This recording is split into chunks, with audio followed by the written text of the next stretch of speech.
Stuff. What the pod? Talk about stuff. What the Talking pod? talking about stuff. What the pod? What the pod? Rolling, rolling, rolling on the river. Buddy. That was included. Was that in? Yeah, that was included. Yeah. Lovely. That's the way we started. Oh, yeah, that made it in there, didn't it? Yeah, sorry, just being rude. just being, bunch of gross dudes doing gross dude stuff. Oh, was that in? Consummate professional. That's how I do things around here. Yeah, Yep. the 8-second delay laugh loop. Yeah, well, that's that. Well, hello everybody. Welcome to What the Pod. Welcome. Yes. We're professional. Yes, very professional. Welcome, everybody. What's happening? What the pod this week? What the frickin' pod? Yeah, we got a couple topics. One main one. Why speaker choice matters more than you think. Yes, that'll be the main topic.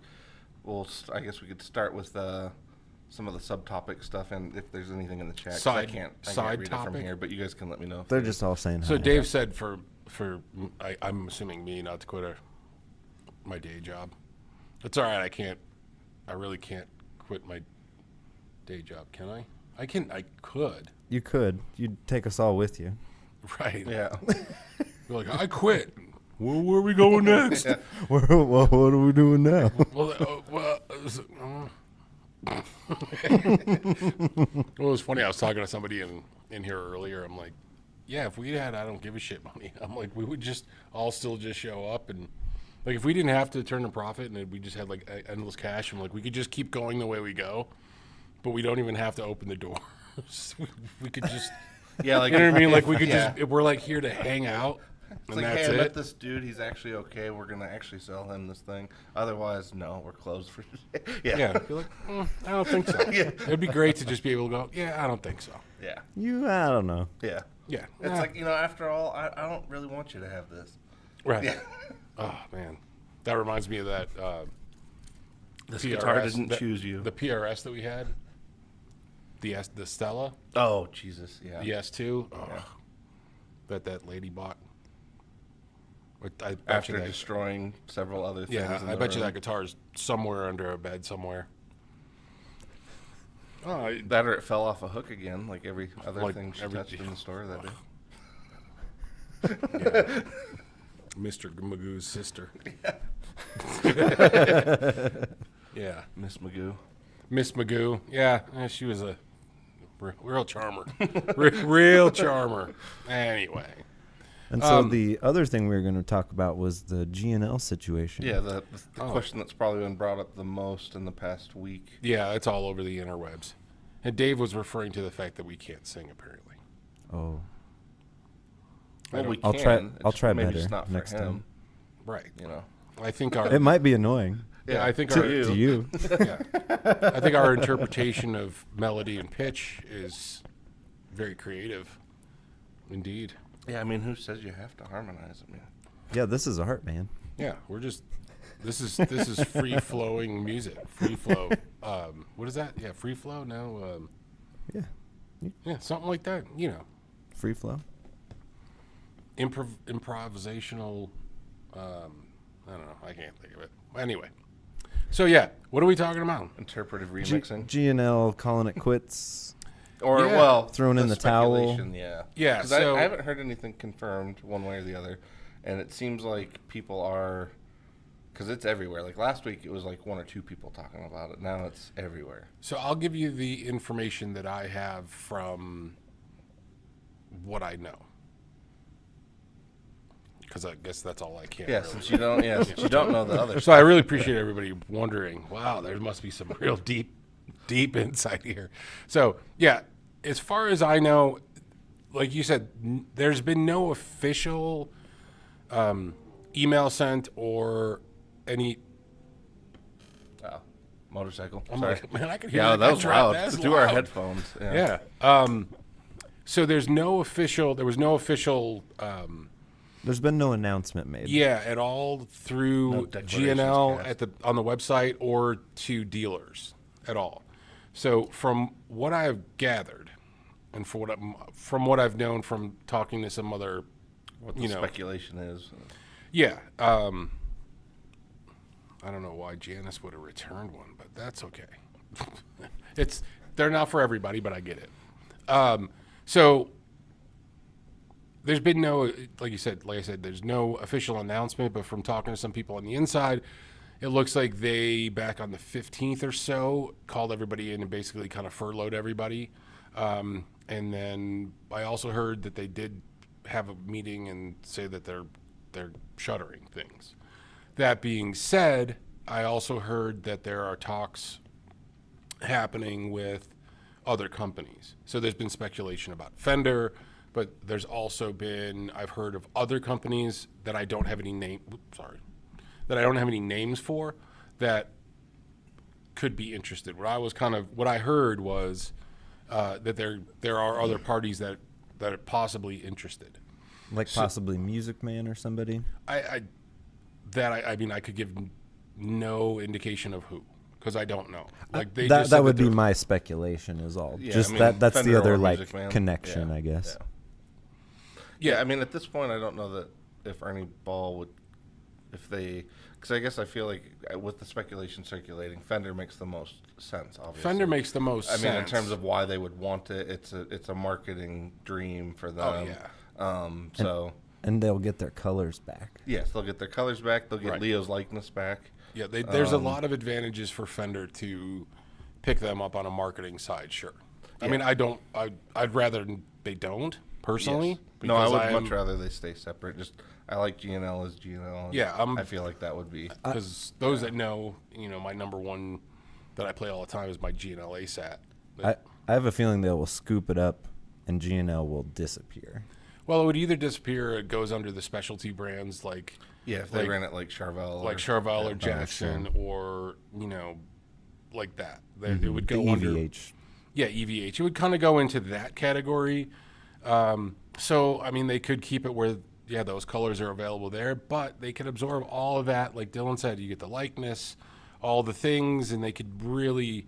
All that intellectual property is... Yeah, and I'm sure for the size of Fender, the size of the company, it wouldn't be the biggest purchase, for them. No. And it would be definitely an advantage. Now, I'd rather see that they don't, but if they do, they do. I mean, there's nothing, I'm not buying it. So, there's not, well, you know what I mean? The like, only thing I would worry about would be that they would scoop up, the licensing for the colors, the copyrights on all of the hardware, and then kind of slow dissolve it, almost the way Gibson used to do when Gibson would buy up a company, and like Trace Elliott, where they just slowly kind of took away the things that made it what it is until nobody wanted it anymore, and then it was just kind of fades off. Yeah, and that's what I worry about because if they wanted to, it would be again killer marketing thing, but it would be so easy to say like, oh, we've got all the the designs, Leo's blast designs, start implementing that as a whole series rather than just keeping GNL going.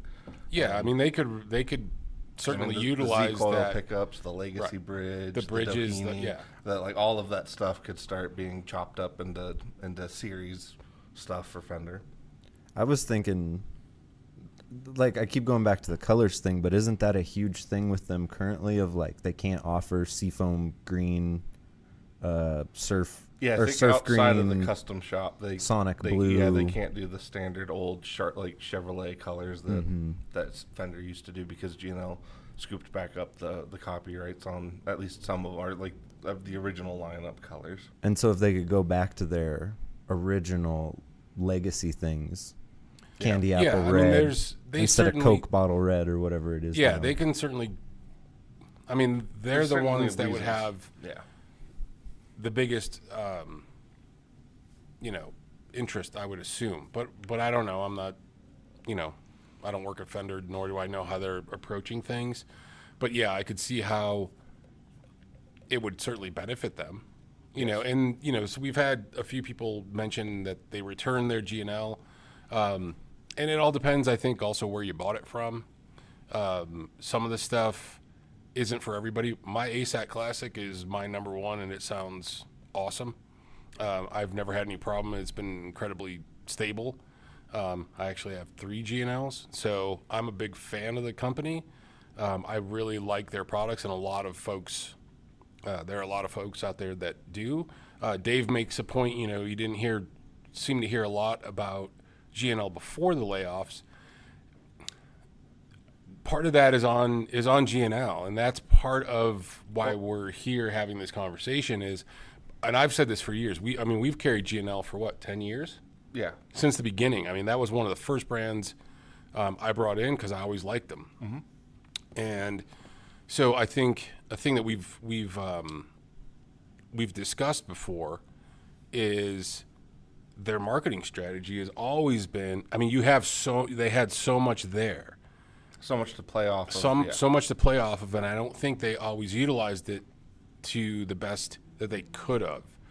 Yes, they were, kind of leaning on the history of Leo, certainly, but at the same time, if you look at a company like Music Man, who, Leo was a big part of Music Man too. Music Man was able to kind of get out from under the shadow of Leo. And I feel like G&L didn't want to be out from under the shadow of it.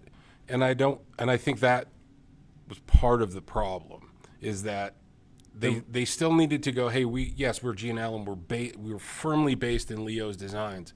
But some of the other things they could have Well, see, I would almost say on. they almost didn't play into it enough that people even realized they were, because they certainly didn't do enough marketing. Well, yeah, because I would say the way you and get I it out there would tell people about them, especially just a lot of people are just not familiar with G&L at all. Yeah. Oh, so, yeah. because I think to me, Leo Fender obviously is important, but I feel like George's portion is also very, very important.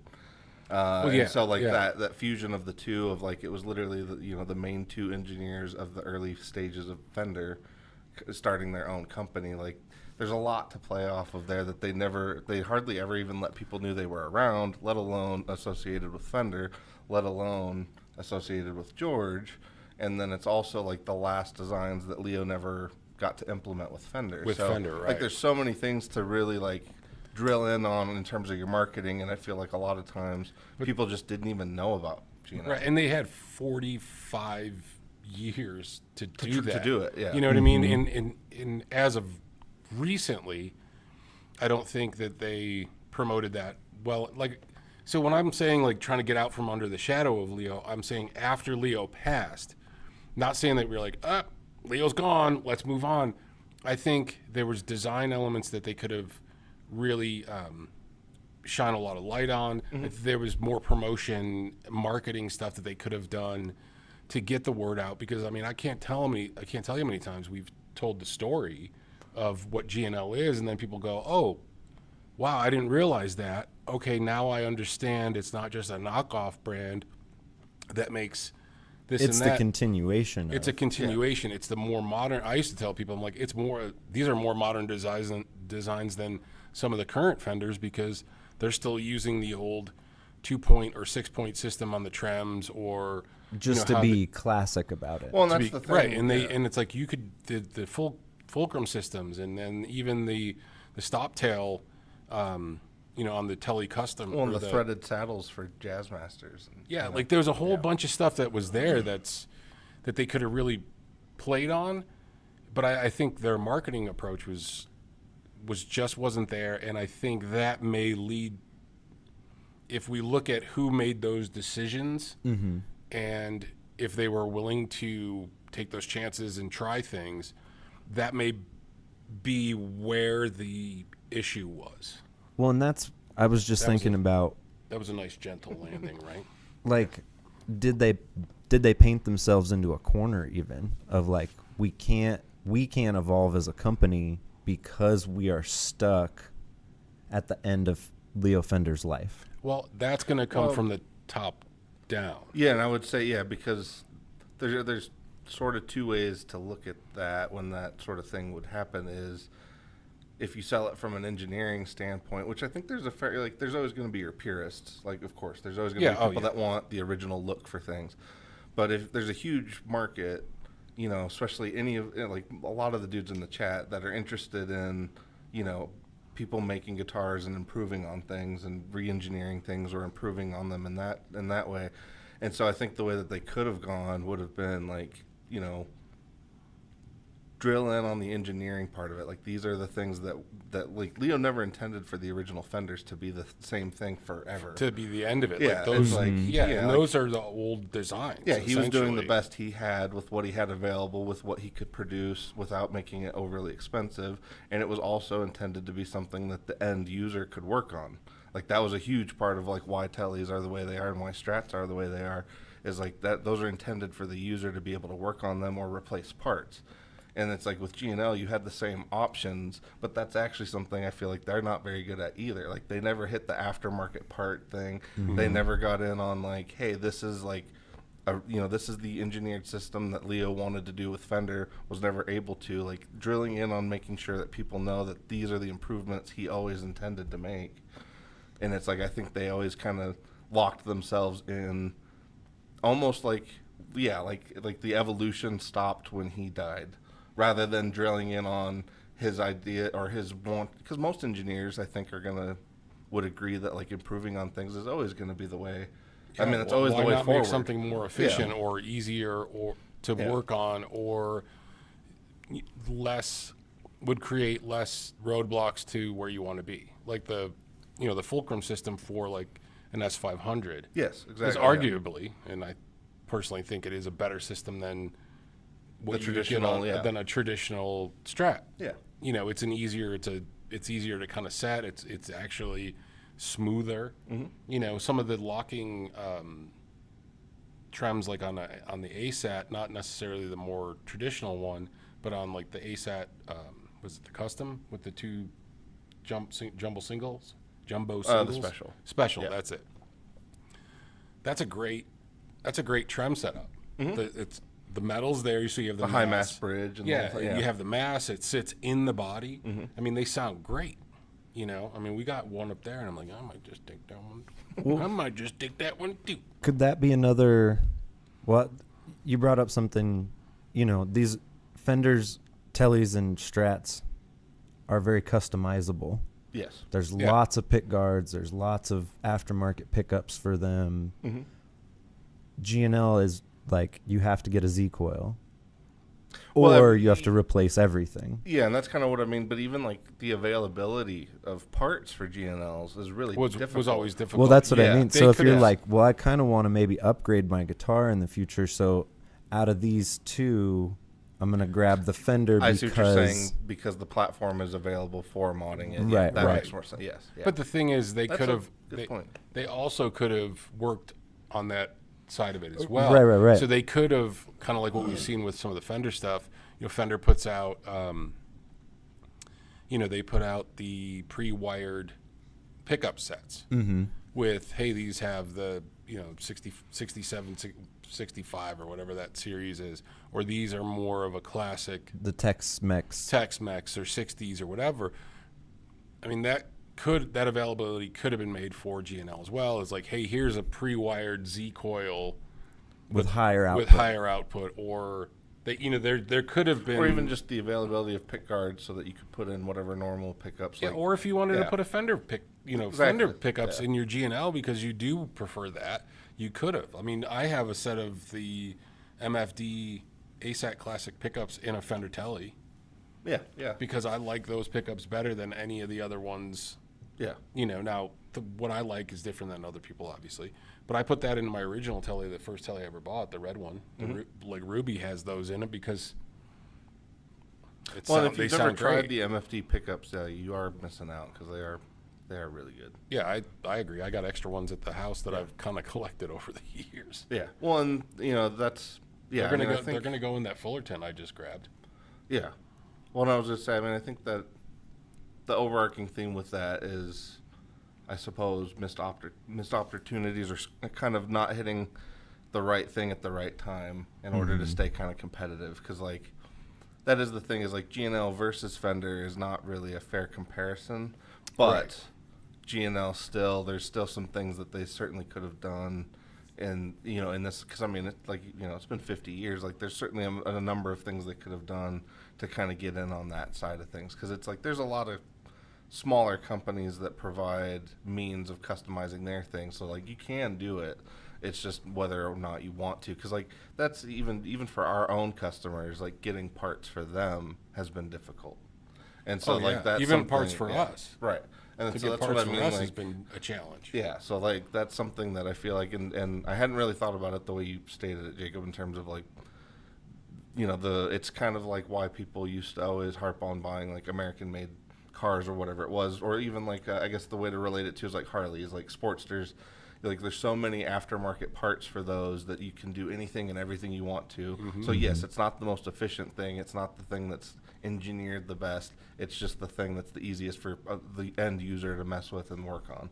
Jeeps are the same way. Yeah. I mean, you could see any Jeep rolling down the street, and this has got blue hinges, and this one has a roof rack, and that one's got front dealy bops. Fenders. And this guy's got a thing over here. And Yeah. this one's got a rooftop, tent, but these have 42-inch tires with so there's so much stuff that you could attach to even just a basic thing. So yeah, I think there's an aftermarket piece to that Of just was why a it would missed take opportunity. off, in the I market think in general. Yeah. also like artists.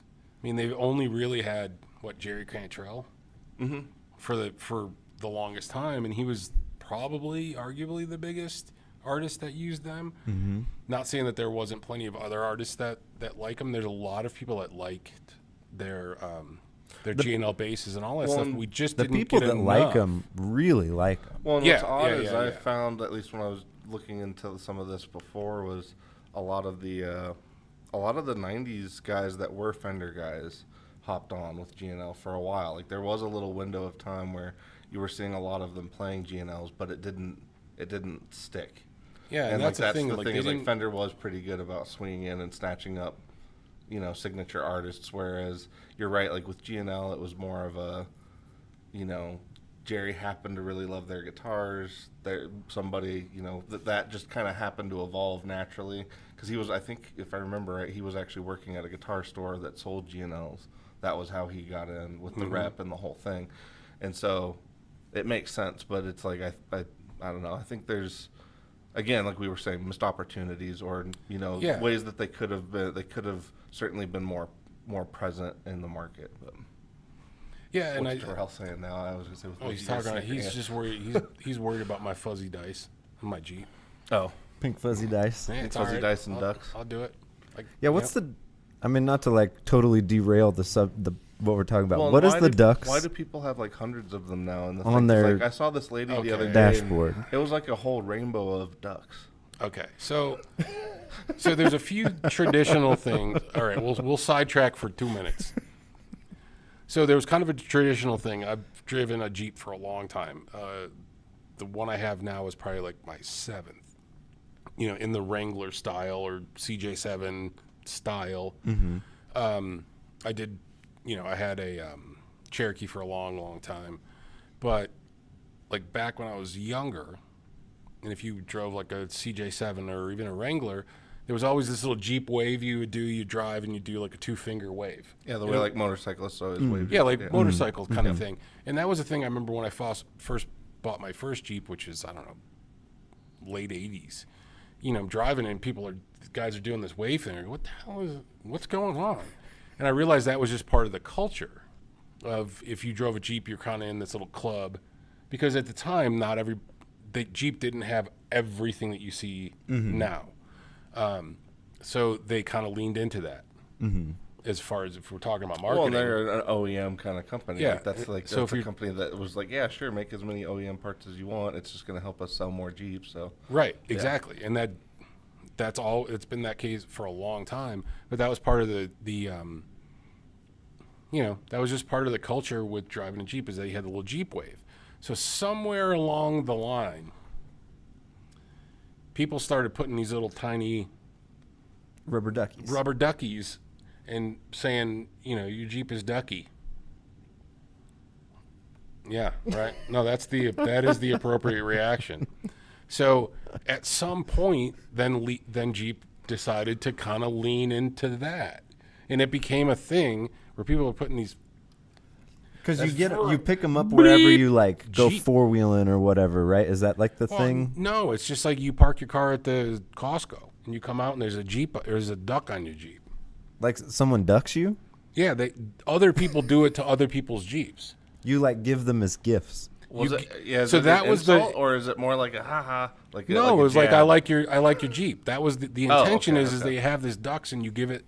So if someone So has a if- bunch of ducks, they got the good looking Jeep. Okay, so let's hold on there for a second. The intention like was duck imposters now. yeah. The intention was is that you get these little ducks and you give them somebody one because they got a cool Jeep and then you pass.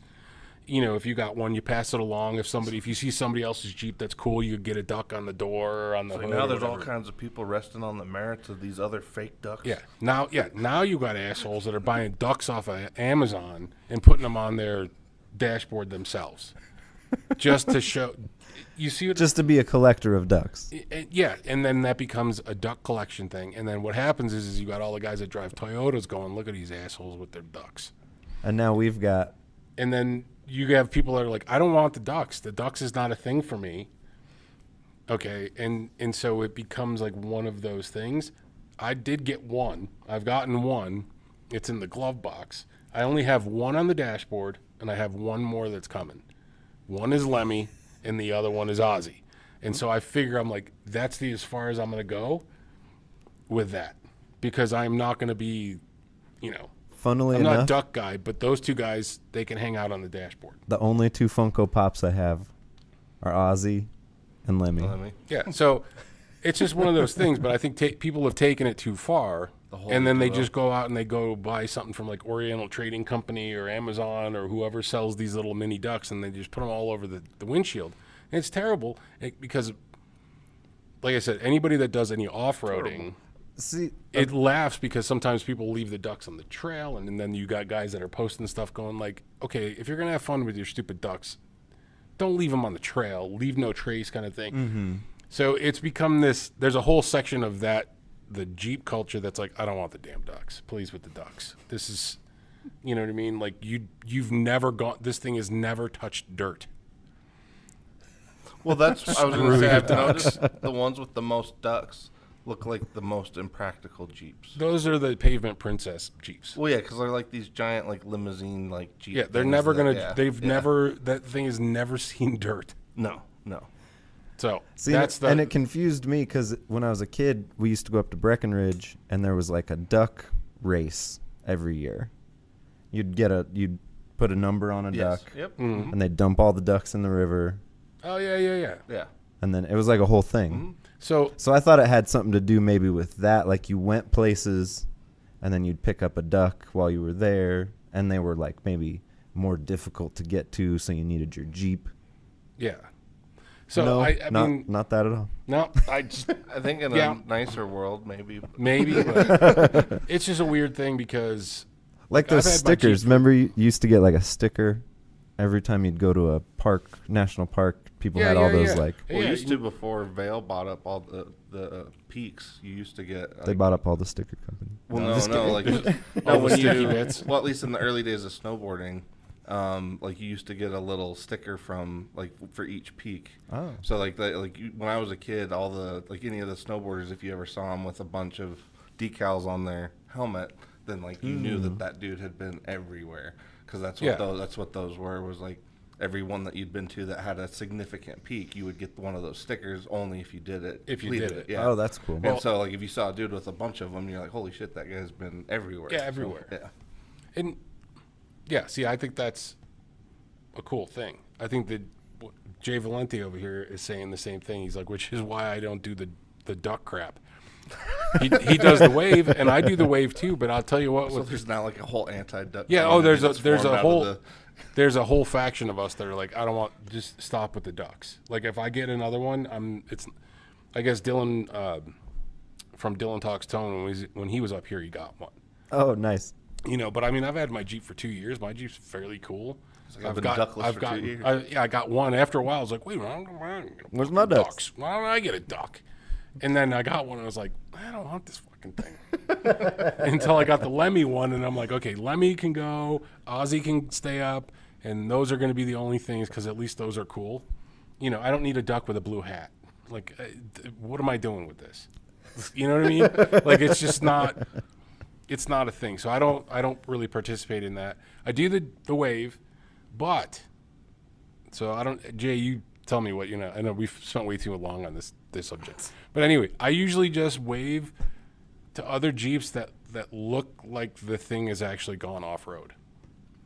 So if it's a 4-door So now Jeep it's a with respect thing. yeah, if it's a 4-door Jeep with pink hinges and like, It reminds me of the field crew but with guys I used to smaller work tires with. and or it's been lowered and it has like different, like if it doesn't look like a Jeep anymore or it just looks like the family truckster, I'm kind of like, I'm not doing the wave. But if it looks like more of what it should be, Yeah. then I do the wave. So Jay, you throw, I don't know, am I being ridiculous like that?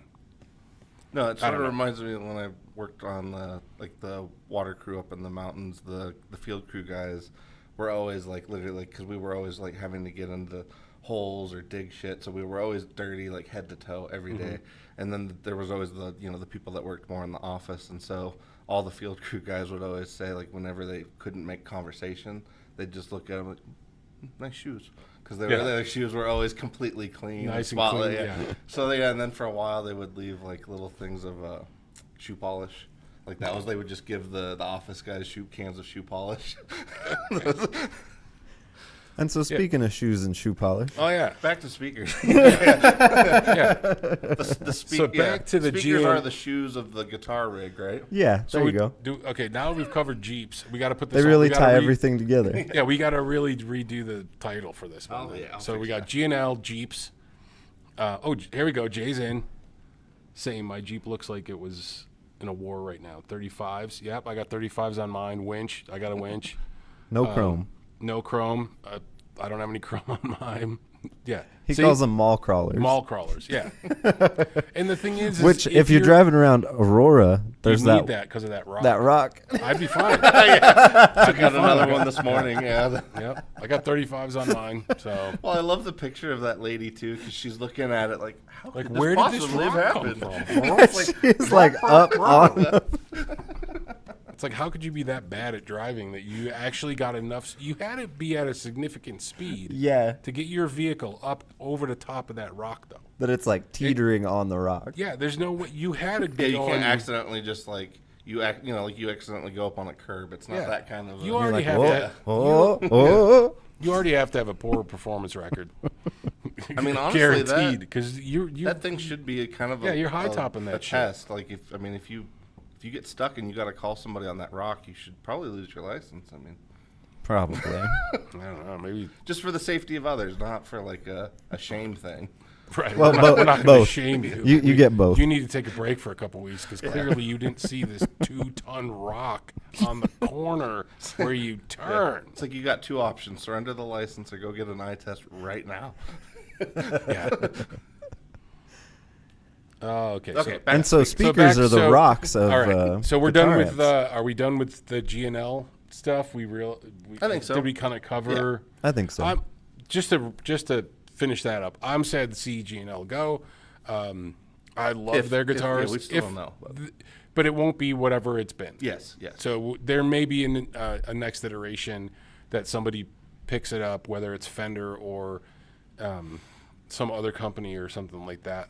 I hope it stays on. What if you know. PRS buys it and just like does everything to like put the thumb in Fender? I That or don't- honestly, that or even the company behind like Harmony and Heritage. That'd be kind of interesting. But I don't know. Oh, I like think those right beer now is companies that tough. own all the old beer. yeah, Yeah, I think The right now it resurrection. might be difficult because companies are trying to do what they have to do Just to currently survive. to make things through. well, yeah, Because Fender's things have got been a bit. capital that's not even Yeah, tied to because guitars, so. Fender just released a bunch of people too. So I don't know if anybody knows that, but they just let a bunch of people go too. So there's things happening in the industry where companies are tightening up for whatever reason anybody would like to imagine it is. Okay, the reality is That was very nice. I'm just trying to be You know, Yeah. I'm just saying, whatever anybody thinks the reason is, these are the reality is that these things are happening. Yeah. People are tightening the bootstraps. People are tightening up the the purse strings and all that stuff. Yeah. I don't know what anybody else thinks, but I'm just saying these are the things that are actually happening in reality. So therefore, is it practical for another company to purchase them to try to then have to recreate that, resurrect the company? I don't know. I'm sure there's plenty of people with plenty of money that could do all of that shit. So we'll see what happens. I would love to see it come back and come roaring back. They just have challenges to get through. Some people are like, man, I hate the headstock because I always play the headstock. That's where the tone comes from. So God forbid I buy a thing with a shitty headstock. It's going to be, I'm going to be photographed with this thing. Yeah, well, so what? I want to look cool. Who gives a shit? At the last show I played, some lady at the bar was like, "What kind of guitar is that? It looks great." It did look great. It's it's Paul Reed Smith. I hate those headstocks. Has that cool ass headstock. I'm just kidding. I don't really. I'm indifferent. To me, it's like I still want to play. Well, to me, like I don't. There are certain headstocks that I don't like. Sure, out of all the Fender adjacent headstocks, though, to me the G&L one's the least offensive. But I look at it. I don't, really don't pay that much. I really don't pay much attention to it because I'm. The hook is again, the I'm CBS playing. hook. Yeah, it's where you open your beer from. Yeah. No, it's the hook that CBS made. I'm just kidding. That's basically what it is, though. I mean, at the end of the day, it's just there to avoid copyright issues. Mm-hmm. But I agree. I mean, it's one of those things. I don't know what they would have. Because I mean, really, when you think about it, it's shitty. They should have been able to do their own headstock the way Fender. I mean, his headstock. It's all copyright stuff, Yeah, I know, but I'm just saying like it was his stuff, so it should have. The first G&L headstock I really liked before the little bottle cap opener thing. Yeah, I mean, like I said, everybody. It's a little more subtle. I'll have to look it up because I don't. It does. Yeah, I guess it doesn't bother me as much. So, a couple comments though. Carla says Ike's being very PC. Yeah, that's true. They face hey, east Amanda's in here. at Red What's happening, Rocks. Amanda? Rhodey's Jam Cave says, off topic, which direction do spectators face at Red Rocks? East. Yes. You can watch sunrise there. They have Yes. sunrise services on Easter. It's pretty cool. Yeah, I've been. It's very cool. It's cold. It's cold, yes. I've had more than one person like, it's like 85 down here. It's great. It's going to be great. I'm like, bring a jacket. Why? It's like 85. I'm like, just bring the effing jacket and trust me. Yeah. And then we get there going, this is a good idea that we have a jacket here. It's great. Anyway, let's see what else. RJB says, how much have tariffs hit the pedal industry, if at all, yet? Well, so over the last few months, 15 different vendors have raised prices. And more coming up in the middle of the month because like Jam Pedals, that's going two up. more yesterday. Yeah. And so is it directly tariff related? I mean, that's what it seems to be. But No, not even seems like. Well, I mean, Jam just said that's explicitly what it is. Jam, they're coming out of Australia. No, Greece. Sorry, Greece. But yeah, no, I mean, they explicitly said like they tried to absorb it as long as they could, and they couldn't do it anymore. So. Yeah, so there's a lot of companies that are. Fender has raised prices.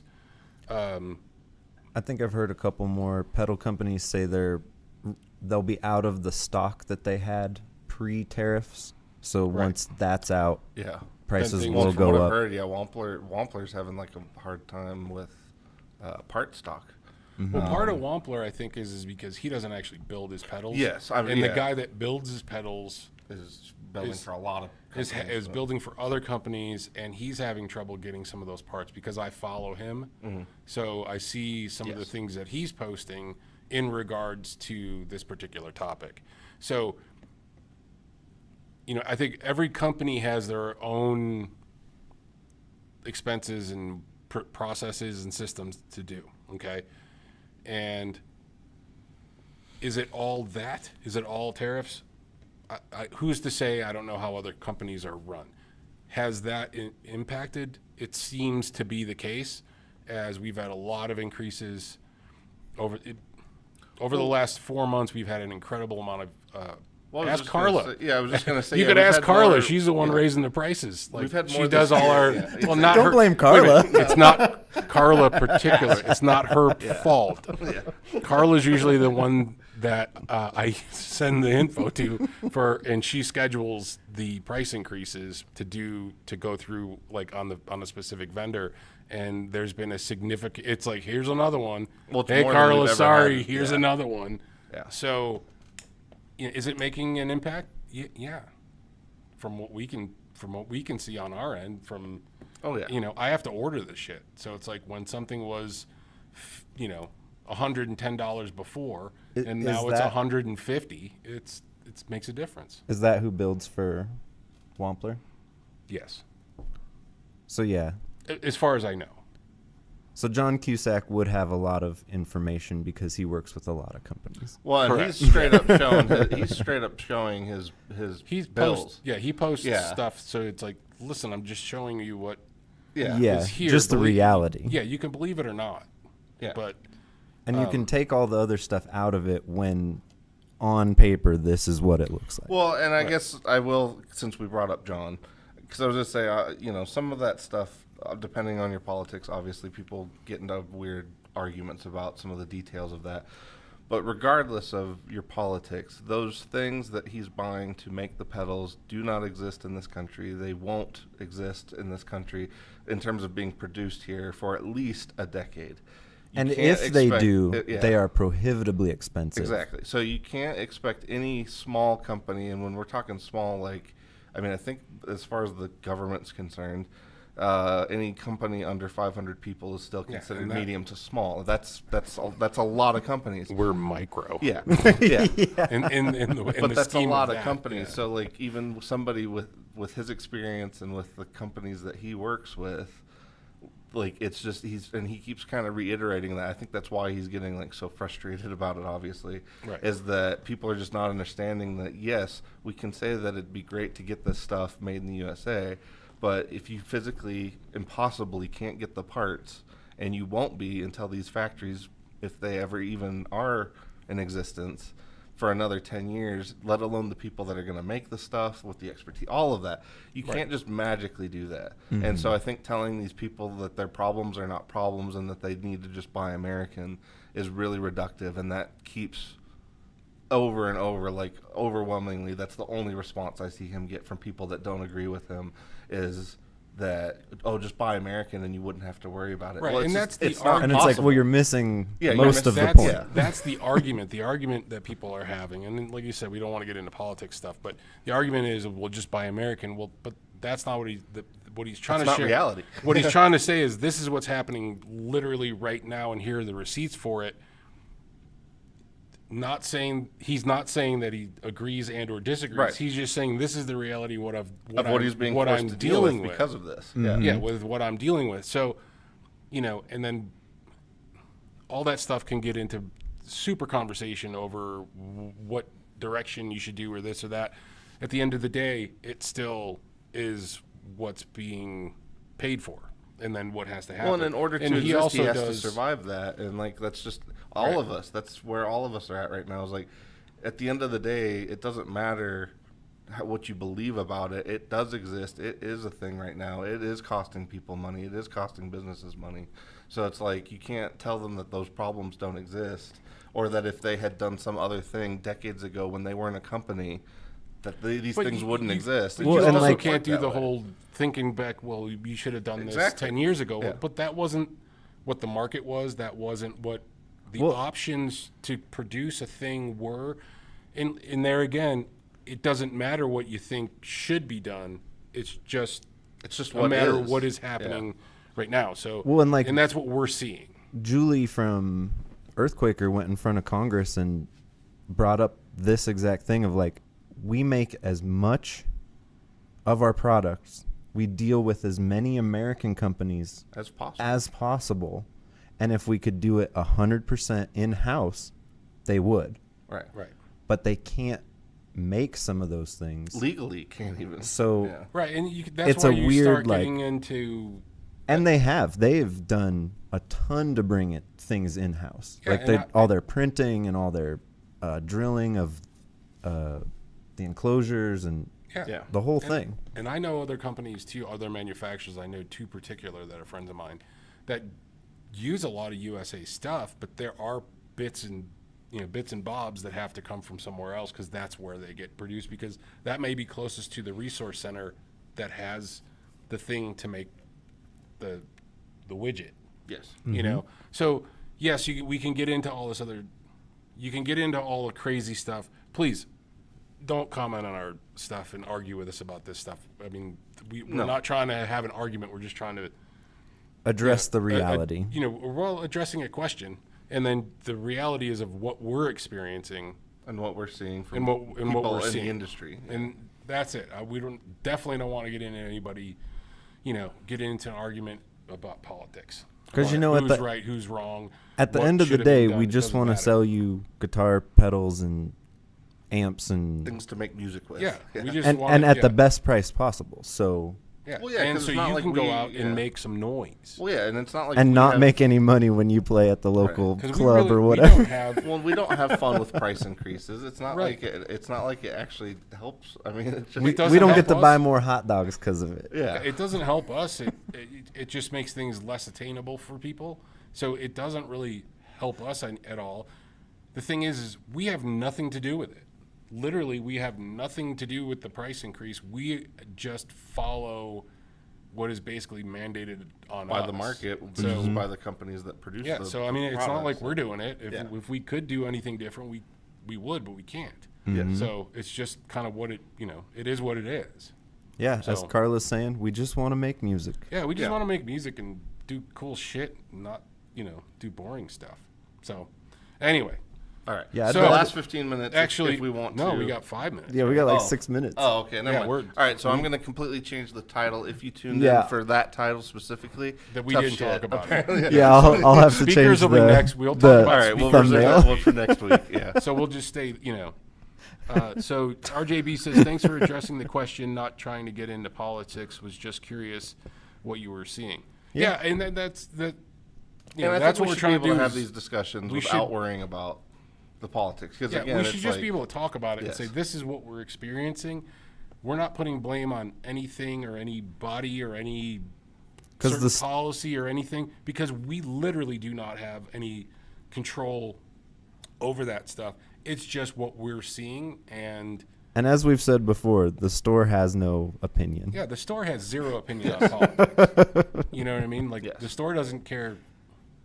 The store's just like we need to pay the mortgage. Yeah. That's what the store cares Keep, about. keep the lights yeah, on. the store's keep like, the I doors just want to open. stay in existence. Like, Yeah. So, we want to do the best we have to do as a store to provide the best customer service, pricing on things that we can work on and stuff like that. So, Bring you concerts, bring you live streams. yeah, bring you- and talking about that kind of stuff, we're working on doing some more live stream band stuff. We actually have a few companies that we're bringing in. We just got a whole bunch of really cool used gear, some EVH stuff, original Frankie. We got a made in Japan Wolfgang. the which is- Bumblebee. We got a Bumblebee. We got a Star guitar. We got an Elite Telecaster. We got I mean, no, sorry, the star just the Star after- guitar after is the definitely a morning- goofy thing. yeah. But we got like an Elite Telly that's coming up. We got a super nice Les Paul Studio. Couple Ibanez. Man, that dude had a voice. Yeah. Am I out there talking? What was weird is it sounded like It sounded you. like me. It did. Maybe it is you. It's possible. Maybe we've. maybe we've I've just. This room is slowly. Your Maris finally Mondays been around have like in Italian long enough that my voice like goes all the way around the planet and and then comes back around. That's how it works. You can. Defying air pressures now.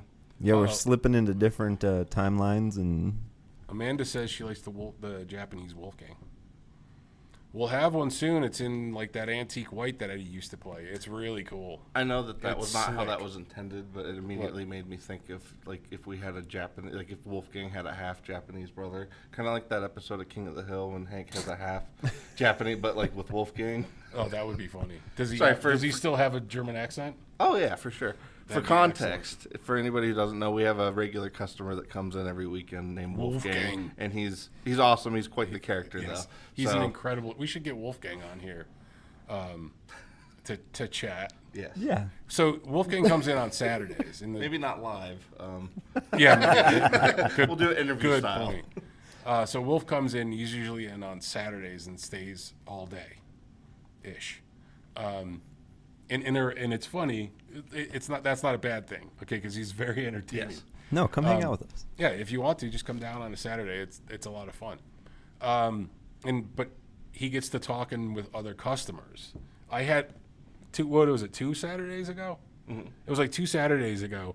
Some guy walks in and goes, "Yeah, I was talking to your guy Wolfgang about this guitar over here. And I just had a couple extra questions I wanted to ask you about it, you know." And I'm sitting there going,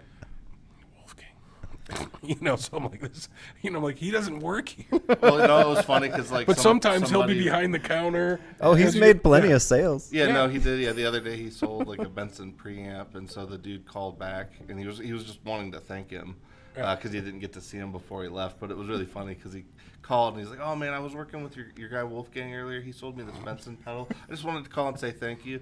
And it was just it was pretty funny, which I actually do need to tell him when he comes back in this Saturday. Wolf's a trip, but one of his best Oh, and he has a thick German accent. Oh, thick German accent. One of his best lines is, "You should buy that. You should buy that." It's like, I have to think about it. Oh, yeah, you should buy that. It's just funny because sometimes he's very straightforward, and sometimes there's inappropriate things that are funny. Like this one kid, I'll tell you a quick story, and then we'll go. So this one kid came in. Dylan can follow. Yeah, Dylan can follow up, but the kid had a couple teeth missing in the front. Yes, right? He had a very horrible accident on stage that none of us were aware of before this whole thing transpired. Right, and he comes in the store and he's looking at some stuff, and Wolfgang was here, and I don't know if he did a repair. He was picking up a repair. Yes. And I think something like to the effect of as he was leaving, Wolfgang says something like, "You shouldn't get another guitar. You should work on your teeth, or you should get new teeth." It was terrible. Yeah, it was terrible. And we're all just like, "Oh my god." Well, Thomas took it very, very well. Like, He was. Yeah, I honestly was very surprised because he certainly didn't have to take it. And he's nicely. a nice dude. So like he could have probably gotten upset, but we're all just sitting there. Well, going, then Thomas Wolf, delivers the whole story. Yeah. In like very vivid detail. Doesn't look at Wolfgang at all. He just tells it directly, basically, to me and Ike on the other side of the counter. And so Wolf's just like slowly. It was pretty funny because it's like. Yeah, Wolf's like, because Wolf doesn't step in it that often, or if he does, he doesn't notice. And so his filter sometimes turns off. In between. So it was a pretty funny moment, and then Thomas, both of them still come around. 4 years later, they're still here every week. So. Yeah. So anyway, that's a Wolfgang story. Yeah. Carla goes, "Oh no! Oh yes." Yes, it was.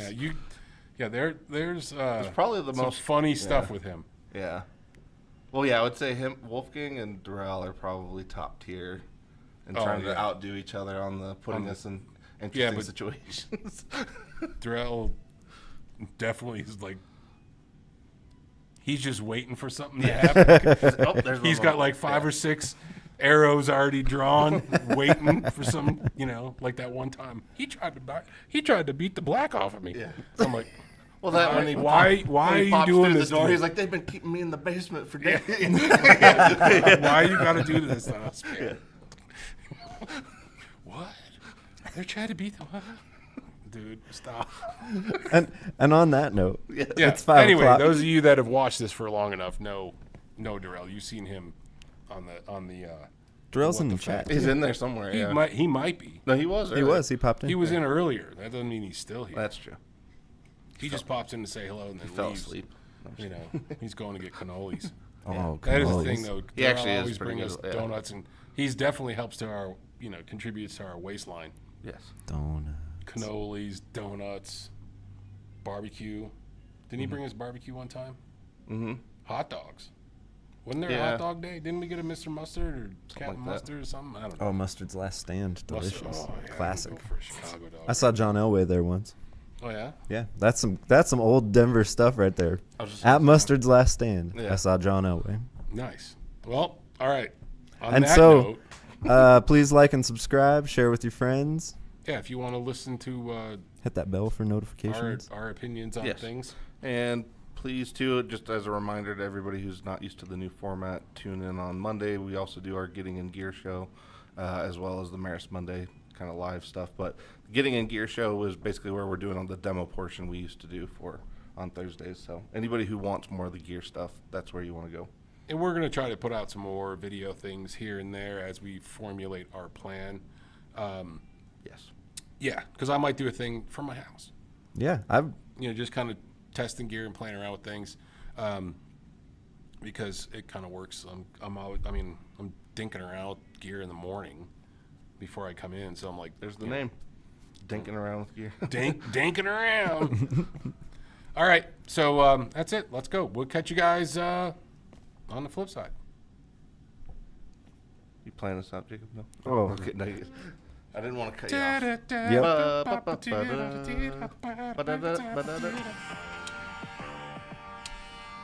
I am Dita. Touch my monkey. I am Dita. oh my god. The old SNL skit.